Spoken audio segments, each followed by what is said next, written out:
Prime time news at 9। नमस्कार, मैं हूं सुमित चौधरी। न्यूज एट 9 में हम हाजिर हैं आपके सामने आज की कुछ बड़ी खबरें लेकर। खबरों के साथ हम आपके सामने उनका विश्लेषण भी पेश करेंगे जिससे आप सहमत हैं या असहमत भी हो सकते हैं, लेकिन अगर आप इन मुद्दों से अपना सरोकार बना पाए तो हमारा मकसद सफल हो जाएगा। तो शुरुआत करते हैं आज की पहली बड़ी खबर के साथ, जो मणिपुर से है।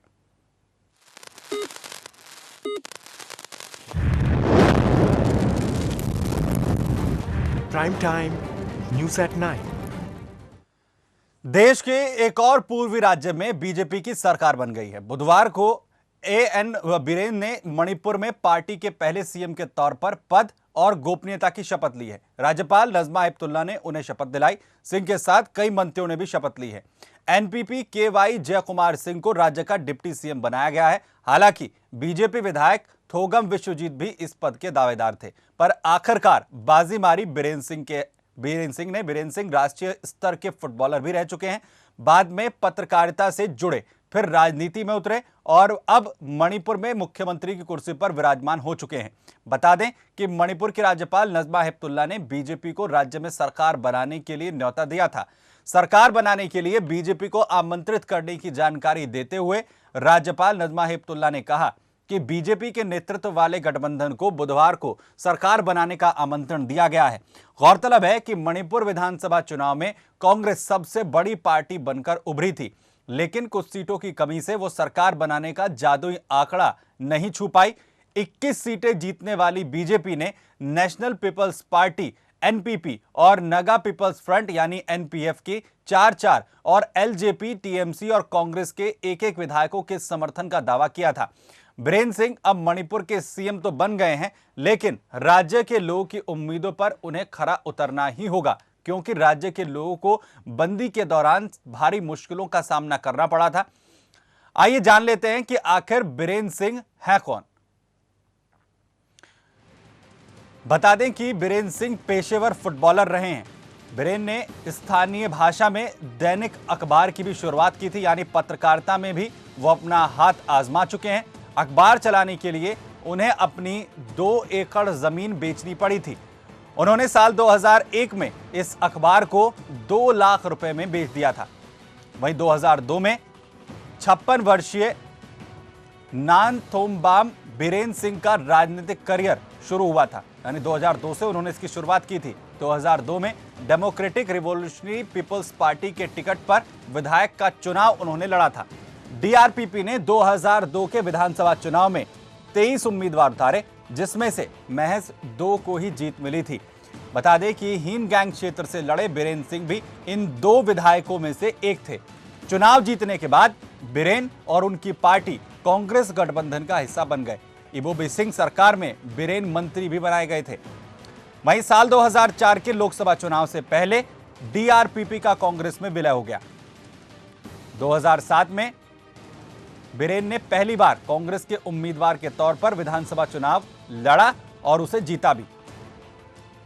वहीं बात अगर 2016 की करते हैं, 2016 अक्टूबर में बीरेन ने इबोबी सिंह सरकार और कांग्रेस की सदस्यता से इस्तीफा दे दिया।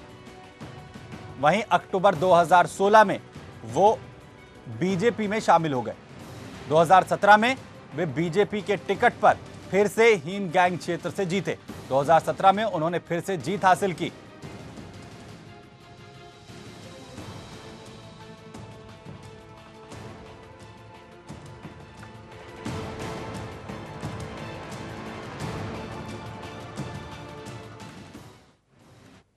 अरुणाचल प्रदेश, असम के बाद मणिपुर में कमल खिल गया है और पूर्वोत्तर में भी राष्ट्रवाद और हिंदुत्व की चर्चा जोर पकड़ रही है।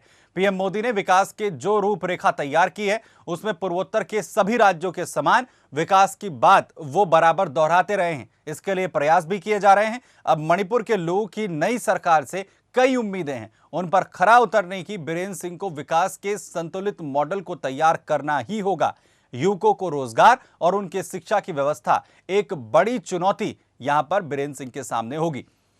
वहीं आगे बढ़ते हैं। यूपी असेंबली इलेक्शन में मिली भारी बहुमत के बाद अब बीजेपी को पसंद का राष्ट्रपति मिलना लगभग तय है। इसके लिए लालकृष्ण आडवाणी का नाम सामने आ रहा है। इस बारे में विधानसभा चुनाव नतीजे आने से पहले 8 मार्च को सोमनाथ में एक मीटिंग में चर्चा हुई थी, जिसमें नरेंद्र मोदी, अमित शाह समेत खुद आडवाणी भी मौजूद थे।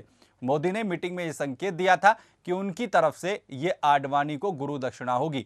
नतीजों के बाद अब आडवाणी का नाम फाइनल लगभग माना जा रहा है। मोदी और आडवाणी के करीबी गुजरात बीजेपी के आला नेताओं ने बताया कि सोमनाथ में हुई इस बैठक में मोदी, शाह, आडवाणी के अलावा केशुभाई पटेल भी मौजूद थे।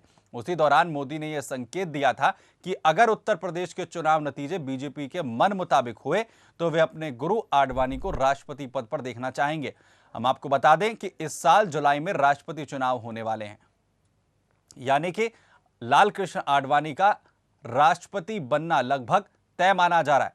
गुरु दक्षिणा के तौर पर प्रधानमंत्री नरेंद्र मोदी ये पद उन्हें देना चाहते हैं और उत्तर प्रदेश में जिस तरीके का मैंडेट बीजेपी को मिला है उसके बाद इसे लगभग तय माना जा रहा है। दरअसल सोमनाथ यात्रा से शुरू हुआ पीएम का नेशनल करियर है और इसीलिए वहां पर ही मीटिंग चल रही थी। आडवाणी और मोदी की सोमनाथ में हुई मुलाकात कई मायनों में भी अहम है। बात अगर 1990 करें तो 1990 में आडवाणी ने सोमनाथ से अयोध्या की यात्रा की शुरुआत की थी। तब उन्होंने अपने सारथी के रूप में मोदी को प्रोजेक्ट किया था। यहीं से मोदी की नेशनल पॉलिटिक्स में एंट्री हो गई थी। मोदी को गुजरात का सीएम बनवाने में भी आडवाणी का अहम रोल था। यूपी के चुनाव नतीजों ने भी यहां पर मन बदल दिया है, यानी कि 2014 के लोकसभा चुनाव के वक्त जब मोदी को पीएम के रूप में प्रोजेक्ट किया गया, तब आडवाणी ने ही इसका विरोध शुरू किया था। इसके बाद भी मोदी पीएम बन गए। सब तभी से आडवाणी ने मौन साथ दिया। माना गया कि दोनों के बीच उसी के बाद से एक अनडिक्लेयर्ड कोल्ड वार शुरू हो गया है। लेकिन यूपी समेत 5 राज्यों के चुनावी नतीजों के बाद आडवाणी ने सुलह की पॉलिसी को अपना लिया है। 1990 में आडवाणी ने सोमनाथ की रथ यात्रा शुरू की थी। तब मोदी 3 दिन पहले सोमनाथ पहुंच गए थे। उस वक्त मोदी आडवाणी के सारथी के रोल में थे। 8 मार्च को मोदी सोमनाथ पहुंचे। उससे पहले ही 7 मार्च को आडवाणी सोमनाथ पहुंच चुके थे। वहीं अगर बात की जाए बीजेपी के पसंद के राष्ट्रपति की, तो उसके जो समीकरण हैं वो भी बेहद महत्वपूर्ण है। राष्ट्रपति चुनाव में वोटों को बहुत ज्यादा वैल्यू है, जिसमें 5,49,000 वोट राष्ट्रपति चुनाव जीतने के लिए चाहिए, जिसमें से 4.57 लाख वोट बीजेपी अलायंस के पास हैं, यानी कि 92,000 और वोटों की जरूरत यहां पर पड़ेगी। इसमें 96,508 वोट का वैल्यू मिलेगा बीजेपी को, जिसमें 5 राज्यों में उसने जो सीटें जीती हैं उससे। इनमें से अकेले यूपी असेंबली के वोटों की वैल्यू 67,600 है। उधर बात करें थर्ड फ्रंट की, तो यूपीए थर्ड फ्रंट मिलकर भी एनडीए के बराबर नहीं होंगे, यानी विपक्ष पूरी तरीके से यहां पर खड़ा नहीं हो पाएगा। बीजेपी की पसंद का राष्ट्रपति इन तमाम समीकरणों से बनना लगभग तय है, क्योंकि 5 राज्यों के नतीजों ने उसे जरूरी वोट अवेलेबल करवा दिया है।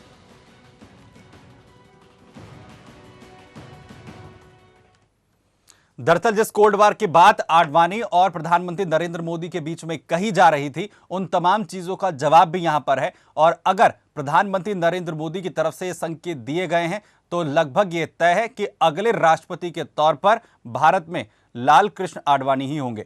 आगे बढ़ते हैं, बात कर लेते हैं यूपी में सीएम की चल रही भागदौड़ की। यूपी में बीजेपी की प्रचंड जीत के बाद मुख्यमंत्री चुने जाने की कवायद जारी है।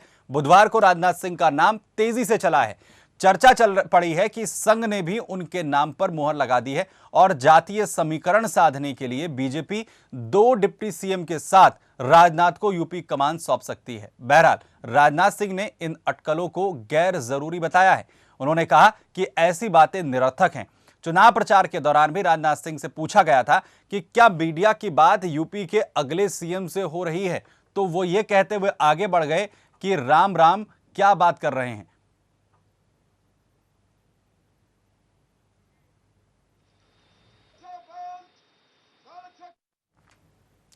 इससे पहले चल रही चर्चाओं के अनुसार यूपी के सीएम पद की रेस में 4-5 नाम और भी हैं, लेकिन राजनाथ को सभी का समर्थन मिल सकता है। यहां तक कहा गया है कि पार्टी अंदर खाने राजनाथ को सीएम और सुरेश खन्ना को स्पीकर बनाए जाने का मन बना चुकी है। चर्चा है कि 17 मार्च को शपथ ग्रहण हो सकता है, जिसमें शामिल होने के लिए प्रधानमंत्री नरेंद्र मोदी का भी कार्यक्रम बन चुका है। 16 मार्च को लखनऊ में विधायक दल की बैठक है। कहा जा रहा है कि कोयंबटूर में चल रही संघ की बैठक में राजनाथ के नाम पर भी चर्चा हुई है। इसके बाद राजनाथ सिंह का निजी स्टाफ लखनऊ में सीएम पर उनके आवास पर पहुंचा। हालांकि अभी इसकी आधिकारिक जानकारी नहीं है। बता दें कि यूपी सीएम की दौड़ में जिन नेताओं के नाम चल रहे हैं उनमें योगी आदित्यनाथ का नाम भी शामिल है। वहीं पार्टी केशव प्रसाद मौर्य को भी जिम्मेदारी दे सकती है। मौर्य गुरुवार को प्रधानमंत्री मोदी से मिलेंगे। इनकी छवि साफ सुथरी है, ओबीसी हैं और संघ से पुराना नाता है। तो इनके अलावा गृहमंत्री राजनाथ सिंह के करीबी और रेल राज्य मंत्री मनोज सिन्हा या लखनऊ के मेयर दिनेश शर्मा से किसी को सीएम बनाकर पार्टी चौंका भी सकती है। युवा चेहरों में श्रीकांत शर्मा का नाम शामिल है, जो मथुरा से चुनाव जीते हैं। श्रीकांत को मोदी और शाह का करीबी बताया जाता है। शाह ने श्रीकांत के लिए रैलियां तक भी की हैं, यानी कि जो दौड़ है उसमें नाम कई हैं। श्रीकांत का नाम सामने आ रहा है, राजनाथ सिंह का नाम भी यहां पर हो सकता है। खबरों में एकदम चल रहा आपका नाम। फालतू बात सब अनावश्यक है सर। अरे क्या फालतू बात है? नहीं जाएंगे सर, बड़ा खबरों में एकदम चल रहा आपका नाम। फालतू बात सब अनावश्यक है सर। अरे क्या फालतू बात है? नहीं जाएंगे वहीं बीजेपी नेता विजय सोनकर शास्त्री का क्या कुछ कहना है, आइए आपको वो भी सुनवा देते हैं। जल्दी ही खत्म होगा। हमारे प्रधानमंत्री जी ने कहा है स्पष्ट कि ऐसा चेहरा देंगे जो योग्य होगा, क्षमतावान होगा, और हो सकता है कि मीडिया से बहुत ज़्यादा यूज टू या मुखातिब भी ना होने वाला हो। तो एकदम परफेक्ट, क्योंकि उत्तर प्रदेश को अब उत्तम प्रदेश बनाना है। यूपी का मतलब अप होता है, तो अब उत्तर प्रदेश को भी अप होना है। इसलिए उत्तर प्रदेश में सोच विचार के, और हमारी पार्टी की तरफ से तो जानते ही हैं कि किस प्रकार से लीडरशिप दिया जाता है। पूरी कोर कमेटी बैठती है, संसदीय बोर्ड बैठता है, विधायक दल के राय मशवरे होते हैं, इसके बाद कैंडिडेट दिए जाते हैं। वहीं श्याम जाजू ने उत्तराखंड में मिली बीजेपी की प्रचंड जीत और सीएम को लेकर क्या कुछ कहा है, जरा वो भी सुनिए। उत्तराखंड में बहुत थंपिंग मेजॉरिटी से लोगों ने हमें जिताया है। 82% हमारा विनिंग रेट है, जो देश में सबसे ज़्यादा है। उत्तराखंड की जनता ने जो विकास को एजेंडा को प्रोमिनेंस देते हुए हमें जो बहुमत दिया है, उसके आधार पे बहुत ही जल्दी हमारे पार्लियामेंट्री बोर्ड की मीटिंग होगी। उसमें सेंट्रल ऑब्जर्वर की नियुक्ति हुई है। वहाँ के विधानमंडल दल की मीटिंग करके सबसे विचार विमर्श करके हम नेता का निर्णय घोषित करेंगे और उसके बाद वहाँ का ओथ सेरेमनी होगा। अरे उत्तराखंड और उत्तर प्रदेश दोनों जगहों पर सीएम कौन होगा, इसकी दौड़ लगातार चल रही है और नाम भी कई हैं।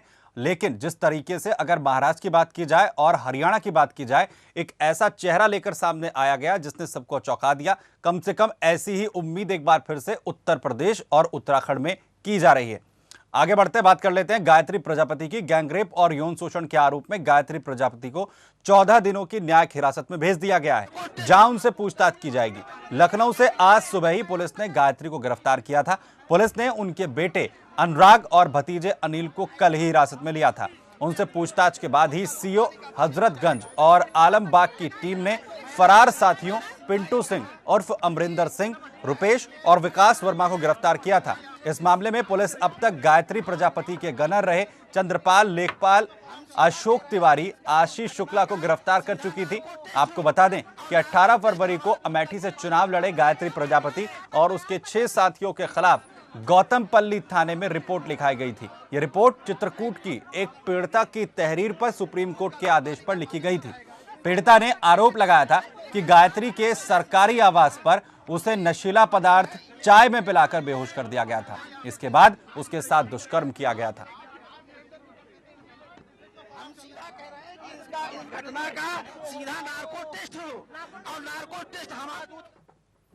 उधर गिरफ्तार होने के बाद गायत्री प्रजापति ने क्या कुछ कहा, वो सुनिए।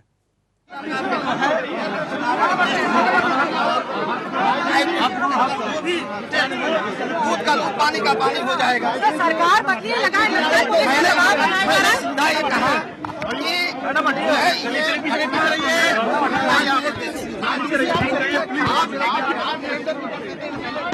हम सीधा कह रहे हैं कि इस घटना का सीधा नार्को टेस्ट हो और नार्को टेस्ट हमारा दूध का दूध पानी का पानी। पर बयान बदल रही है, आपको लग रहा है मतलब जिस तरह मैंने सीधा कहा कि ये मुझे फंसाया था, राजनीतिक षड्यंत्र किया गया। आप सरेंडर करने आ रहे थे क्या? आप सरेंडर करने आ रहे थे? बिल्कुल हम सरेंडर करने जा रहे।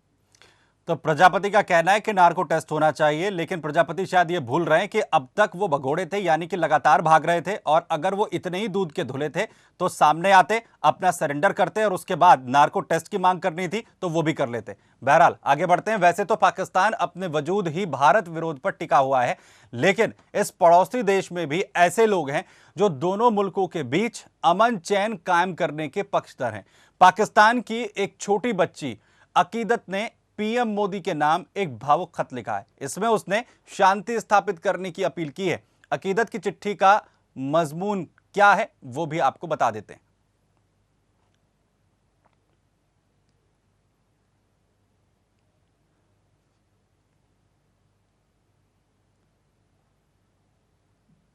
तो अकीदत की तरफ से जो चिट्ठी लिखी गई है वो हम आपको यहां पर दिखाते हैं। दरअसल शांति कायम करने के लिए दोनों देशों के बीच में यह चिट्ठी अकीदत ने लिखी है। नवीद ने अपने खत में कहा कि एक बार मेरे अब्बा ने कहा था कि लोगों का दिल जितना बेहद अद्भुत काम है, मुझे लगता है कि अपने भारतीयों का दिल जीत लिया है। इसके चलते आपको यूपी विधानसभा चुनाव में शानदार जीत मिली है। हालांकि मैं कहना चाहती हूं कि अगर आप भारतीयों और पाकिस्तानियों का दिल जीतना चाहते हैं तो आपको दोनों मुल्कों के बीच शांति, अमन और दोस्ती के लिए कदम उठाना चाहिए। भारत और पाकिस्तान को अच्छे रिश्तों की जरूरत है, लिहाजा आप शांति और अमन के लिए भारत और पाकिस्तान के बीच पुल का काम करें। हमें बुलेट यानी गोली की बजाय बुक यानी किताब खरीदनी होगी। हम बंदूक खरीदने के बजाय गरीबों के लिए दवाएं खरीदेंगे, जिससे कि दोनों देशों के बीच में शांति और अमन स्थापित हो सके।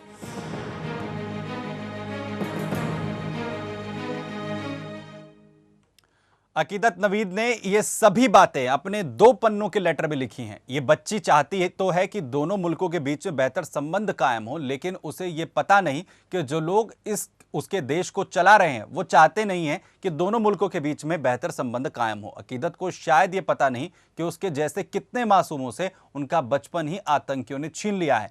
भारत में सीमा पार से आने वाले आतंकी जिस तरह से देश के टुकड़े करने की हसरत पाले हुए हैं, उसे जानते हुए आखिर भारत के लोग पाकिस्तान के साथ दोस्ती कायम करने के पक्षधर हो भी सो कैसे? अकीदत के खत में जो भावनाएं व्यक्त हुई हैं, मानवीय संवेदनाओं को छू लेने के लिए वो काफी हैं, लेकिन पाकिस्तान के हुक्मरान अकीदत की गुजारिश से सहमत ही नहीं हो सकते। और हाँ, सबसे बड़ी बात यह है कि अकीदत को पता है कि अगर वो बालिग होती तो शायद जो पत्र उसने लिखा है उसके लिए उसे पाकिस्तान विरोधी तक करार दे दिया जाता।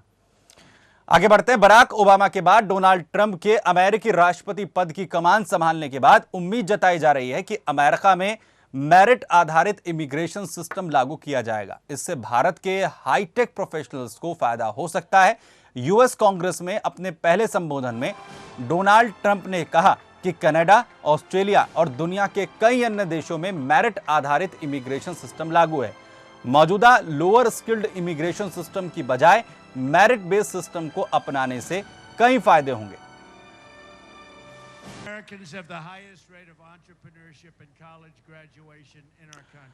दरअसल भारत में इससे क्या कुछ फायदे हैं वो आपको बता देते हैं। इससे बड़े पैमाने पर डॉलर्स की बचत होगी, वर्कर्स की सैलरी में इससे इजाफा होगा।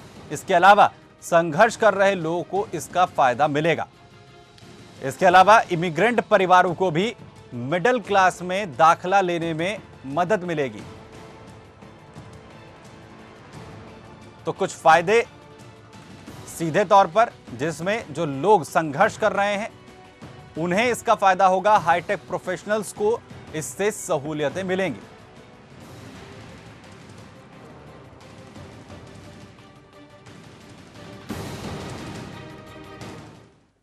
हालांकि इस मसले पर विशेषज्ञों का कहना है कि ट्रंप का मौजूदा बयान उनके पुराने रुख के ही मुताबिक है। उन्होंने कहा कि ट्रंप ने हमेशा से ही हाई स्किल ट्रेड दिए जाने की बात कही है।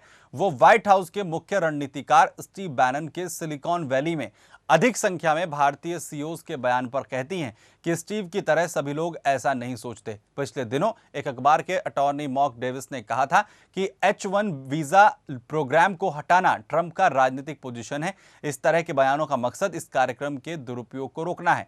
हालांकि वे मानते हैं कि इससे L1 वीजा पर कोई असर नहीं पड़ेगा। उनका कहना है कि ट्रंप लगातार बिजनेस और टेक कम्युनिटी को सपोर्ट करते रहे हैं। साथ ही वे हमेशा से हाई स्किल्ड लोगों को अमेरिका में आमंत्रित करते रहे हैं। आगे बढ़ते हैं, उत्तर प्रदेश की बात कर लेते हैं। यूपी विधानसभा चुनाव में मिली करारी हार से मायावती इसलिए ज्यादा बौखला गई हैं क्योंकि उनके सामने राज्यसभा का सदस्य बनना तक मुश्किल हो गया है।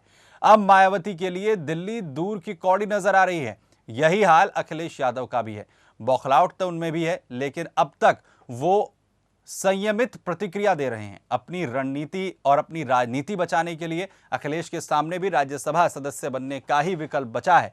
2014 के लोकसभा चुनाव में शून्य पर सिमटी बीएसपी का प्रदर्शन इस बार विधानसभा चुनाव में भी निराशाजनक ही रहा है। अभी तो स्थिति यह है कि मायावती का राज्यसभा सदस्य बनना तक मुश्किल लग रहा है। इस बार के चुनाव में बीएसपी को केवल 19 सीटें ही मिली हैं, इसीलिए उनका राज्यसभा सदस्य बनना मुश्किल है, क्योंकि चुनावी प्रावधानों के हिसाब से राज्यसभा सदस्य बनने के लिए बसपा के पास पर्याप्त विधायक नहीं है। अगर मायावती की पार्टी बसपा अपनी धुर विरोधी सपा के साथ गठबंधन कर लेती है तो मायावती के राज्यसभा सदस्य बनने का रास्ता खुल सकता है, लेकिन ऐसा होगा या नहीं, यह भविष्य के गर्भ में छिपा है। यही हाल समाजवादी पार्टी नेता अखिलेश यादव का भी है। राजनीति बचाने के लिए अखिलेश के सामने भी राज्यसभा सदस्य बनने का ही विकल्प बचा है। हालांकि उन्हें इसके लिए 2018 तक का इंतजार करना पड़ेगा। अभी अखिलेश यादव विधान परिषद के सदस्य हैं। अगर सपा और बसपा गठबंधन कर लेती है तो दोनों अपना एक एक सदस्य राज्यसभा में भेज सकते हैं। अखिलेश के सामने राज्यसभा सदस्य बनने के अलावा विपक्ष का नेता बनने की भी चुनौती है। चाचा शिवपाल और आजम खान की जीत जाने से यूपी विधानसभा में विपक्ष का नेता बनने की राह भी आसान नहीं रही है। आपको बता दें कि 2012 में सपा से विधानसभा चुनाव हारने के बाद मायावती राज्यसभा सदस्य बन गई थी, क्योंकि उस वक्त बीएसपी के खाते में 87 विधायक थे, लेकिन इस बार उनके खाते में केवल 19 सीटें ही आई हैं, जिसके कारण उनका राज्यसभा सदस्य बनना मुश्किल है। क्योंकि अखिलेश और मायावती इलेक्टोरल कॉलेज प्रोविजन के हिसाब से राज्यसभा सदस्य बनने के लिए बसपा के पास पर्याप्त विधायक नहीं है। मायावती का राज्यसभा कार्यकाल अगले साल अप्रैल में खत्म हो रहा है। माया के पास इतने विधायक या सांसद नहीं है कि वो अपने दम पर राज्यसभा की सदस्य बन पाएं।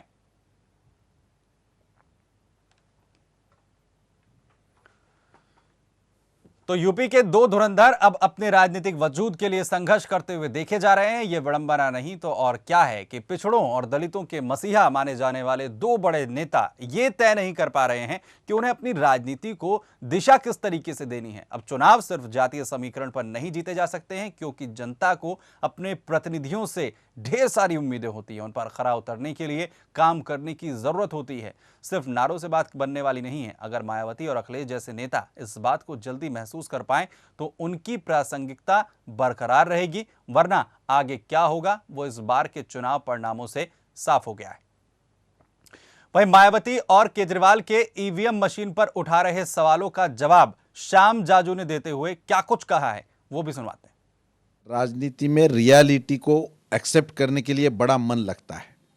इस प्रकार का पराभव होने के बाद जब गोवा में खाता नहीं खोल सके, पंजाब में उनको अपेक्षित यश नहीं मिला, उसके बाद ईवीएम मशीन पर सवाल उठाएंगे, संवैधानिक संस्थाओं पर बोलेंगे, कोई व्यक्ति पर बोलेंगे, ये उनको शोभा नहीं देता। जब उनको 67 सीटें मिली थी तो हमने इस प्रकार की ओछी हरकतें नहीं की थी, इस प्रकार के सवाल नहीं उठाए थे। लोकतंत्र के लिए ये ठीक नहीं है। इस प्रकार की हल्की राजनीति उनको नहीं करनी चाहिए। मीठा तो गपगप और कड़वा तो थू थू, ये स्थिति तब है जब अरविंद केजरीवाल सरीखे नेता दिल्ली में 67 सीटें जीत जाते हैं तो ईवीएम में कोई गड़बड़ी नहीं होती है। वहीं अगर अखिलेश यादव 2012 में बेहतर तरीके से यानी पूरे तरीके से अपनी सरकार बनाने में उत्तर प्रदेश में कामयाब होते हैं तो भी ईवीएम ठीक होती है। लेकिन अगर हाल जो है इतने बुरे हो जाएं कि अब राज्यसभा में भी जाने के लिए लाले पड़ गए हैं तो ईवीएम खराब है, ईवीएम में गड़बड़ी है। सोचना यह है कि आखिर राजनीति जो है निम्न स्तर की क्यों की जा रही है। एक छोटा सा ब्रेक लेंगे, खबरें हमारी लगातार जारी हैं।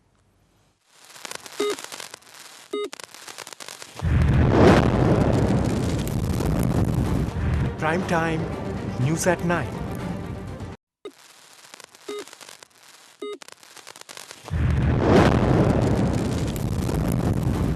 Prime Time News at Night. Break के बाद स्वागत है। आगे बढ़ते हैं। हर चुनाव प्रचार के दौरान कई मिथक सामने आते हैं और नतीजों के बाद इसे टूटते हुए भी देखा जाता है। हालांकि नतीजों के बाद नए मिथक बन भी जाते हैं। हाल ही का यूपी चुनाव भी इस मामले में कोई अपवाद नहीं है। नतीजों की तुलना के बाद 3 अबुझ पहेली और उसके बारे में मिथक को समझने और उसका उत्तर मिलने में मदद मिली है। यूपी चुनाव में मुस्लिम वोटों का क्या हुआ, दलित वोट किसे मिले और जाट वोट किस तरफ गए। हालांकि हर वोट पर नजर नहीं रखी जा सकती है, लेकिन इन समुदायों ने यूपी चुनाव में किसे वोट किया या फिर इसका रुझान किस तरफ रहा, इसके संकेत तो मिले ही हैं। चुनाव प्रचार के दौरान मुस्लिम समुदाय का वोट पाने के लिए एसपी और बीएसपी में जोरदार टक्कर हुई। राज्य में मुस्लिम आबादी करीब 19% है। बीजेपी ने कई मुस्लिम बहुल इलाकों में भी जीत दर्ज की। इससे इस अनुमान को बल मिला कि या तो इन इलाकों में मुस्लिम वोट एसपी और बीएसपी में बंट गए और बीजेपी आराम से जीत गई, या फिर मुस्लिमों ने बीजेपी के लिए भी वोट कर दिया है। दरअसल अगर यहां पर वोट के समीकरणों की बात करें तो उसमें मुस्लिम बहुल 59 विधानसभा सीटों पर एसपी 29% यानी समाजवादी पार्टी 29% और बसपा 18% वोटों के साथ कुल 47% वोट पाने में कामयाब रहे। इन इलाकों में करीब 1/4 वोटर मुस्लिम हैं। वहीं अगर 2012 के चुनाव से इसकी तुलना करें तो इसमें कोई बदलाव ज्यादा नजर नहीं आया है। तकरीबन स्थिति वैसी ही है। हालांकि 2014 के लोकसभा चुनाव में यह आंकड़ा 43% के करीब था। ऐसे में कहा जा सकता है कि दोनों पार्टियों को मुस्लिमों का समर्थन बरकरार रहा है।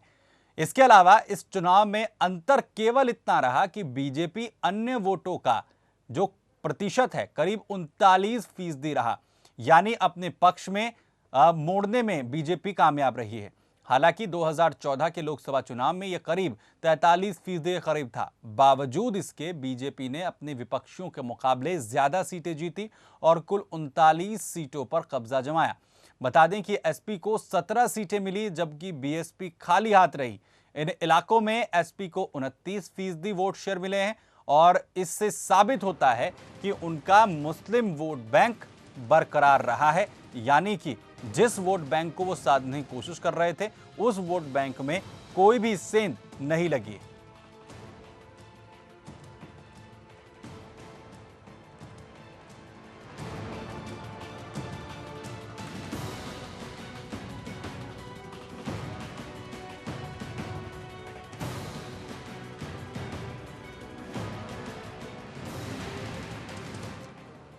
दरअसल दलित वोट को पाने के लिए बीजेपी और बीएसपी में खूब जोर आजमाइश हुई थी। खासकर गैर जाटा वोट पाने के लिए दोनों पार्टियों ने जोर लगाया था।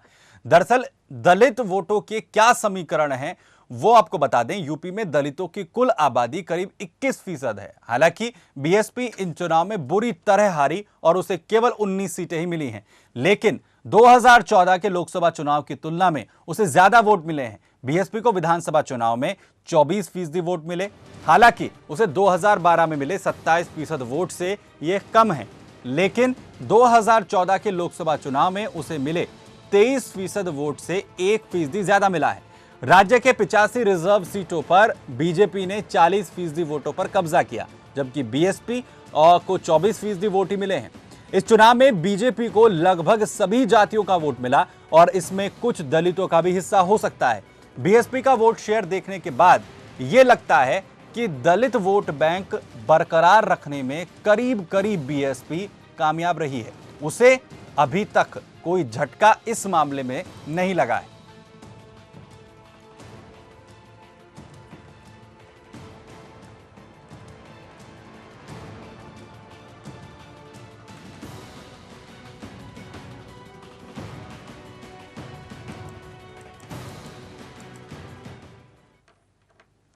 तो सबसे बड़ा सवाल यह था कि क्या 2014 लोकसभा चुनाव में बीजेपी को जबरदस्त समर्थन देने वाले जाट क्या विधानसभा चुनाव में भी बीजेपी को वैसा ही समर्थन देंगे।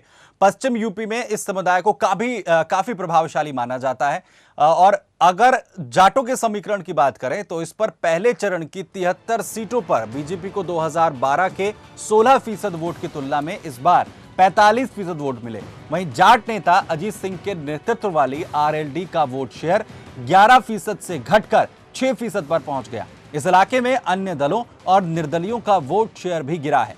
इससे साफ पता चलता है कि जाट लोकसभा चुनाव की तरह विधानसभा चुनाव में भी बीजेपी के समर्थन में खड़े रहे हैं।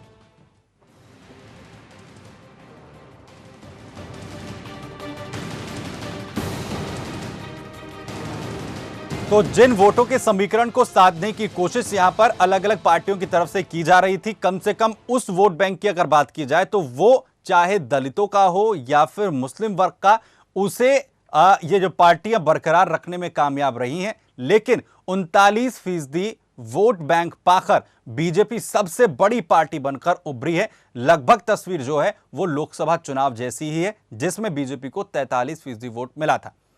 आगे बढ़ते हैं। महज 16 साल की उम्र में जाहिद आफरीन 46 मौलवियों के फतवे का सामना कर रही है। उसका कसूर सिर्फ इतना है कि वो संगीत से प्यार करती है और गाना गाती है। लेकिन नाहिद इस बात को लेकर आश्वस्त है कि वो किसी भी तरह के फतवे के आगे नहीं झुकेगी और अपना गाना जारी रखेगी।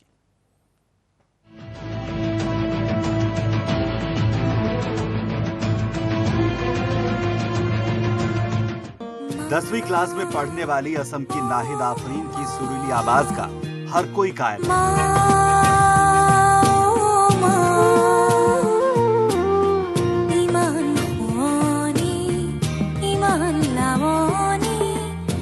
यहाँ तक कि TV reality show Indian Idol में असम के पूर्व मुख्यमंत्री तरुण गोगोई ने सबसे नाहिद आफरीन के लिए वोट करने तक की अपील की थी। लेकिन आज नाहिद आफरीन को अपनी आवाज के लिए मुश्किल हालात का सामना करना पड़ रहा है। असम के 46 मजहबी मुल्ला मौलानाओं ने युवा गायिका नाहिद आफरीन के खिलाफ फतवा जारी किया है। धर्म गुरुओं का कहना है कि नाहिद आफरीन के कार्यक्रम का स्थल मस्जिद और कब्रिस्तान के पास होने के कारण यह फतवा जारी किया गया है। महज 16 साल की उम्र में नाहिद आफरीन को 46 मौलवियों के फतवे का सामना करना पड़ रहा है। उसका कसूर सिर्फ इतना है कि अपनी भावनाओं की अभिव्यक्ति के लिए उसने संगीत को चुना और वो गाना गाती है। मध्य असम के होजई और नागांव जिलों में ऐसे कई पर्चे बांटे गए जिसमें असमिया भाषा में फतवा और फतवा जारी करने वाले लोगों का नाम लिखा था। इस फतवे के मुताबिक 25 मार्च को असम के लंका इलाके के उदाली सोनबई बीबी कॉलेज में नाहिद को परफॉर्म करना है, जो पूरी तरह से शरिया के खिलाफ है। 16 साल की नाहिद ने इन फतवों पर पलटवार करते हुए कहा कि पहले तो मैं ये सब देखकर काफी हैरान हुई और अंदर से काफी निराशा महसूस हुई। आगे उन्होंने कहा कि संगीत मेरे लिए खुदा का दिया हुआ एक तोहफा है। नो डाउट मुझे 1-2 मिनट के लिए लगा था कि शायद मुझे म्यूज़िक छोड़ देना चाहिए, लेकिन जो लेजेंडरी सिंगर्स और साथ ही जो ऑनरेबल हमारे डिग्निटरीज हैं, सबसे मुझे कॉल आया, एनकरेज किया और सबको मैं बहुत बहुत धन्यवाद देना चाहती हूँ। कई मुसलमान सिंगर ने मुझे मेरी आवाज के लिए प्रोत्साहित किया है। मुझे संगीत नहीं छोड़ना चाहिए। नाहिदा के मुताबिक उन्हें बेगम परवीन सुल्ताना जी से बहुत प्रेरणा मिलती है। इसके अलावा नीलिमा खातून जी, उस्ताद गुलाम अली साहब, राहत फतेह अली खान साहब, जावेद अली साहब, पाकिस्तान के आतिफ असलम साहब, ऐसे बहुत सारे मुस्लिम सिंगर्स हैं जिन लोगों से मुझे बहुत ज्यादा प्रेरणा मिलती है। इसलिए मुझसे जितना हो सकता है मैं अपना संगीत जारी रखूंगी। नाहिद ने कहा कि पहले तो कोई प्रतिक्रिया नहीं थी, लेकिन जैसे ही मैंने टीवी खोलकर देखा कि बड़े बड़े अक्षरों में मेरा नाम आ रहा है और मेरे खिलाफ फतवा जारी हुआ है, तो मैं अंदर से बहुत टूट गई। 1-2 मिनट के लिए ऐसा भी लगा कि शायद मुझे संगीत छोड़ना पड़े। नाहिद आफरीन के खिलाफ फतवा जारी किए जाने के बाद अलग अलग तबकों से आफरीन के समर्थन में आवाज बुलंद हुई है। केंद्रीय मंत्री रविशंकर प्रसाद ने इस मुद्दे पर ट्वीट कर अपनी प्रतिक्रिया दी है। रविशंकर प्रसाद ने लिखा, मैं नाहिद आफरीन के साथ खड़ा हूं। तुम्हें कहीं भी गाने की पूरी आजादी और हमें तुम्हारी उपलब्धियों पर गर्व है। राज्य के मुख्यमंत्री सर्बानंद सोनोवाल ने कहा कि हमने आफरीन को सुरक्षा मुहैया कराई है और किसी को इस मामले में दखल देने की जरूरत नहीं है। ADG special branch Pallav Bhattacharya ने कहा कि पुलिस मामले की इस पहलू से भी जांच कर रही है कि कहीं यह फतवा नाहिद के आतंकवाद और आईएसआईएस के खिलाफ गाए गाने की वजह से तो नहीं है। वहीं केंद्रीय मंत्री गिरिराज सिंह फतवा जारी करने को दुर्भाग्यपूर्ण बताते हुए कहा कि राष्ट्रभक्ति के गीत गाने पर फतवा जारी करने वाले मुल्ला नहीं कठमुल्ला हैं। उन्होंने कहा कि असम की सरकार इस मामले में कानून के मुताबिक कार्रवाई करेगी। अभिनेत्री स्वरा भास्कर भी आफरीन के समर्थन में उतर आई हैं। स्वरा ने कहा कि यह हास्यास्पद है और इसका किसी धर्म का संगठन से कोई लेना देना नहीं है। देश में सभी को मर्जी से पहनावे और बर्ताव का अधिकार है। Bureau report, Sudarshan news.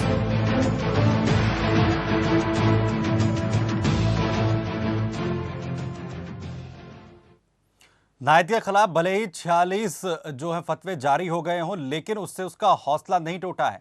Nahid का कहना है कि खुदा ने उसे यह तोहफा दिया है और वो गायकी कभी नहीं छोड़ेगी। क्या कहा नाहिद ने, वो भी सुनवा देते हैं। नो डाउट मुझे 1-2 मिनट के लिए लगा था कि शायद मुझे म्यूज़िक छोड़ देना चाहिए, लेकिन जो लेजेंडरी सिंगर्स और साथ ही जो ऑनरेबल हमारे डिग्निटरीज़ हैं, सबसे मुझे कॉल आया, एनकरेज किया, और सबको मैं बहुत बहुत धन्यवाद देना चाहती हूँ आप सबके एनकरेजमेंट के लिए। और यही आशा रखती हूँ कि आप सब मुझे ऐसे ही आशीर्वाद, प्यार और दुआ देते रहे। और मैं कभी संगीत छोड़ने वाली नहीं हूँ। और मुस्लिम ऑर्गेनाइजेशंस ने मुझे मेरे अगेंस्ट फतवा जारी किया है, तो कल तो एक्चुअली बहुत शॉक्ड हो गई थी मेरे मम्मी पापा और मैं। वैसे ऐसे बहुत सारे मुस्लिम सिंगर्स हैं जिन लोगों से मैंने बहुत ज़्यादा इंस्पिरेशन मुझे मिला। और एक फील मुझे होता है कि चूँकि संगीत मेरे लिए खुदा की देन है, मुझसे जितना हो सके मैं संगीत जारी रखूँगी life time, till my death मैं संगीत जारी रखूँगी। और चूँकि मेरे साथ देशवासी का आशीर्वाद है और सपोर्ट है, तो मैं कभी संगीत छोड़ने वाली नहीं हूँ। तो इस बच्चे का कहना है कि वो किसी भी हालत में संगीत नहीं छोड़ेगी, खुदा की देन है उसके लिए और वो लगातार इस पर काम करती रहेगी। हालांकि प्रशासन ने और खुद असम के मुख्यमंत्री सर्बानंद सोनोवाल ने ये भरोसा दिलाया कि हर तरीके की जो सुरक्षा है वो नाहिदा को मुहैया करवाई जाएगी। क्या कुछ कहा यहाँ पर मुख्यमंत्री ने, वो सुनिए। देखिए, नाहिद अफरीदी के लिए सिर्फ असम की जनता ऐसा नहीं, सारा देश का जनता नाहिद अफरीदी का साथ है और रहेगा। और सरकार की तरफ से जो भी सुरक्षा व्यवस्था जरूरत है, इस सुरक्षा व्यवस्था किया जाएगा। और किसी भी हालत में किसी शक्ति को हम नाहिद अफरीदी को नुकसान करने के लिए नहीं देंगे। हम नाहिद अफरीदी की सुरक्षा के लिए जो कदम, जैसा कदम उठाना चाहिए ऐसा ही कदम उठाएंगे। किसी की हालत में भी इस बात को हम स्वीकार नहीं करेंगे और इस पर हम लोग जरूर जांच करेंगे। तो असम सरकार की तरफ से सीधे तौर पर यह आश्वासन जो है नाहिदा को दिलवाया गया कि उसके लिए जो कुछ किया जा सकता है सरकार की तरफ से उसकी सुरक्षा के लिए वो तमाम चीजें की जाएंगी। वहीं जिस तरीके से ये 46 फतवे जारी हुए उसके बाद नाहिदा को बॉलीवुड की तरफ से भरपूर समर्थन मिल रहा है। क्या कुछ कहा जा रहा है बॉलीवुड की तरफ से, वो सुनिए। एक लड़की के खिलाफ आप फतवे जारी कर रहे हैं, क्या साबित करना चाहते हैं? ये सब आप यही साबित करना चाहते हैं कि हम हमेशा जाहिल थे और हमेशा हमें जाहिल रहना है? इस बात की बिल्कुल मजम्मत करनी चाहिए। ये डेमोक्रेसी है, ये प्रजातंत्र है, ये जमहूरियत है। हर किसी को गाना गाने का हक है, आप किसी को रोक नहीं सकते। हर किसी को अपनी बात कहने का हक है। और ये जो है, इससे सिवाय आप अपनी कौम को नुकसान पहुंचाने के आप और कुछ नहीं कर रहे हैं। एक जनरलाइज स्टेटमेंट मैं कर रही हूँ कि जहाँ पे हमारे गाने वहाँ पे अप्रिशिएट हुए, वहाँ के सिंगरों ने गाए हुए, हमारे देश में जब अप्रिशिएट होता है, अभी अभी एक फिल्म भी रिलीज हुई है, तो ये सब जब होता है तो मेरे ख्याल से आई फील कि it's probably it is used to a personal situation. हालांकि इस पूरे मामले के सामने आने के बाद नाहिदा को भरपूर समर्थन जहां बॉलीवुड से मिल रहा है, सरकार एक तरफ रक्षा की या सुरक्षा की बात यहां पर कर रही है, तो वहीं पूरे देश से भी नाहिदा के समर्थन में आवाजें उठने लगी हैं। किस तरीके की प्रतिक्रियाएं सामने आ रही हैं वो भी सुनिए। देश भर में और कोई समस्या नहीं है जिसमें फतवा लागू करना चाहिए। औरत ही मिली है आपको फतवा जारी करने। कैसे फतवा, किस बारे में फतवा, किसने अधिकार दिया आपको फतवा लागू करने? मैं बता दूं, हमें इस्लाम सिखाई है कि जिस देश में तुम रहते हो उस देश के साथ वफादारी रखो। सारे जहां से अच्छा हिंदुस्तान हमारा, ये एक मुसलमान ने लिखा है, ये क्या जाने। और खबरदार जो ये फतवा का डर डरा के किसी को अगर आप दबा के रखना चाह रहे हैं तो खबरदार, इस देश के सारे महिलाएं, हिंदू मुस्लिम सिख ईसाई, हम सब एक साथ इस लड़की के साथ है। और लगा के दिखा फतवा हम सब पे, फिर हम जवाब देंगे। मैं समझती हूँ ये हरकत बिल्कुल गलत है। फतवा एक ओपिनियन होता है और उस ओपिनियन को मानना ना मानना वो हर इंसान की मर्जी होती है। और दूसरी बात यह है कि जिंदगी के हर पहलू में मजहब को घसीटना सही नहीं है। और जो लड़की की जो प्रतिभा है नाहिद की, और उसकी जो गाने की कला है, वो उसको उभारने का पूरा हक है। और उसके अंदर भी मजहब को लाना, शरिया को लाना, मैं समझती हूँ ये एक गलत मानसिकता है। अब 40 लोग लामबंद होकर किसी एक चीज के खिलाफ इस तरह से अगर स्टेटमेंट दे रहे हैं तो उस स्टेटमेंट का औचित्य क्या है और क्यों है? क्यों लग रहा है कि अगर एक मुस्लिम महिला किसी दूसरे धर्म का गीत अगर गा रही है तो उसमें बुराई क्या है? जो ऊपर वाले से, अल्लाह ताला से या भगवान से या ईश्वर से जो नाता है किसी भी व्यक्ति का, उसका बहुत ही पर्सनल बात है। वो किस तरह से ऊपर वाले से, उस शक्ति से कनेक्ट करता है, ये उसकी बहुत पर्सनल बात है। उस बात को लेकर इस किस्म से एक पब्लिसिटी स्टंट करना, ये बिल्कुल मतलब गैर वाजिब बात है। और अगर वाकई फतवे की बात आती है तो फतवा उन सामाजिक कुरीतियों के खिलाफ देना चाहिए जिनको लेकर न सिर्फ महिलाएं बल्कि पुरुष भी काफी हद तक परेशान हैं। दरअसल एक जांच का विषय यह भी है कि नाहिदा की तरफ से एक संत के कुछ भजनों को भी गाया गया था जो असम में बहुत ज्यादा पसंद किए गए हैं। इसके बाद ही इस तरीके के फतवे जो हैं जारी किए गए हैं। पुलिस का कहना है कि इस एंगल से भी जांच पड़ताल इस पूरे मामले की जा रही है। कहीं इसी से प्रेरित होकर इस बच्ची को डराने की, धमकाने की कोशिश जो है फतवों के जरिए जो है की तो नहीं जा रही है। वहीं आगे बढ़ते हुए बात कर लेते हैं जम्मू कश्मीर की, जहां पर एक बार फिर से आतंकवाद को पनपाने की और युवाओं को भड़काने की इस्लाम के नाम पर कोशिश की जा रही है। दरअसल आतंकी संगठन हिजबुल मुजाहिदीन के आतंकी जाकिर मूसा का एक बार फिर से नया वीडियो सामने आया है। इस वीडियो में वो कश्मीर के नौजवानों को इस्लाम के नाम पर भड़काने की कोशिश कर रहा है। इतना ही नहीं, वो जम्मू कश्मीर पुलिस के जवानों को भी सरकार का साथ छोड़ने की धमकी देता नजर आ रहा है। दक्षिण कश्मीर में हिजबुल की कमान संभाले आतंकी जाकिर अहमद भट्ट और फिर जाकिर मूसा का नया वीडियो सोशल मीडिया में धड़ल्ले से वायरल हुआ है।